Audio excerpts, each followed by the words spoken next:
First of all, I competed for 7 years for Miss Kansas, and years before that in teen. So this has been over a decade in the making. And the determination that I found in myself to get to this point, not just to Miss America, but whatever Miss America looks like today. And to be able to represent that and be myself in this role. I mean, I think that's what we're going for. We want to show who we are as individuals and what we stand for. For me personally, I'm an artist and I advocate for the arts. And I want to be Miss America not only so that I can have that position to connect with even more communities and people through the arts and the opportunities that present themselves there, but to be a leader for this organization and the people involved. You know, it's not just the 51 women that you see on stage, it's all of the women who didn't make it to the stage. And it's the volunteers and the crews behind the scenes that make this organization what it is and the stories that make up Miss America. The new vision of Miss America highlights what we've always been doing. We've always been doing the work. We've always been individuals in our state with passions and conviction and education. It's just showing that in a different perspective to allow everyone else to know how special the women in this organization are already. And that's what I love, is that it truly is showing how unique we are, how we have these passions that are not just a platform for a pageant, they are something that has lifted us through our entire lives in some cases. Or if not, it's something that we've found through this unique experience to be able to have that connection with and that advocacy for. Not many 20-something-year-olds can say that they have that kind of conviction and knowing who they are to their core at this time in our lives. Not only that, but fight for something and stand for something that matters. My social impact is the transformative power of the arts. And I've been an artist ever since I could hold a crayon. I've never really had a life without the arts. And so when I realized that there's communities and schools who may not have those opportunities, that's what ignited the passion. Because there's moments in my life that I realized that if I didn't have the arts, maybe I wouldn't have a certain experience or success, but I also don't really think I'd be here. I mean, there's moments that the arts were my saving grace and the communities that I had to allow me to express myself and allow me to have more difficult conversations that maybe I wasn't comfortable having otherwise.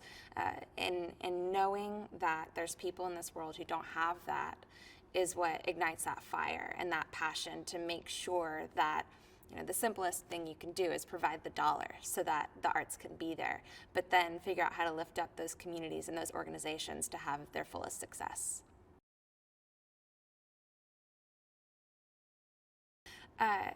This year especially, I've tuned into the story of Justice Ruth Bader Ginsburg. And I talk a lot about grit and perseverance, and I think there's nobody that really exemplifies that as much as she does. Not only that, but she has just this grace about her. And she's somebody that you would never expect to become a celebrity or a meme, and she has embraced it fully. She commands the respect and attention of a room and has that impact and ability to make a very noticeable difference. But also, she's got kids come to her chambers and hang out with her every day, and she can make fun of herself and go hang out at the opera, and she has her personal passions. So she's somebody that I not only see myself in, but I think truly represents the Miss America organization and what we want to do and the people that make up the strength of our organization.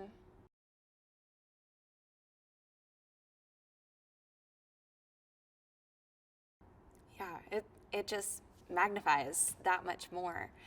And for me, it's the individual connections with people and communities. I mean, that is so much about what we do is interaction, whether that be on social media, in person, and it's very complex. It's a huge, broad spectrum of sitting on the ground with kindergartners to working with corporate businesses.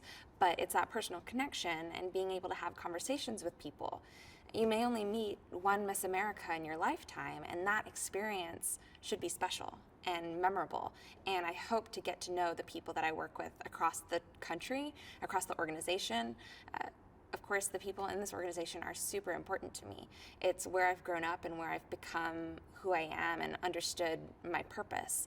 So to not only have an impact within the walls of our organization, but to also break those walls down and help everyone else realize who those people are is super important to me. So actually, my first year competing at Miss Kansas, the girl who won, Teresa Vale, was, I guess, the first person to show her tattoos on the Miss America stage. And I only had a couple small ones at that point, but we had a conversation at States, and I was like, I mean, I chose to get them, and they're part of who I am, so why not show them? And there's been years that I've covered them for different reasons, just because my tattoos as an artist are not quite as self-explanatory. And I thought, if I'm on stage for 15 seconds, I don't want any of that attention to be paid to my tattoos. I want them to look at me. But ultimately, they're part of who I am, and I'll be showing mine at Miss America.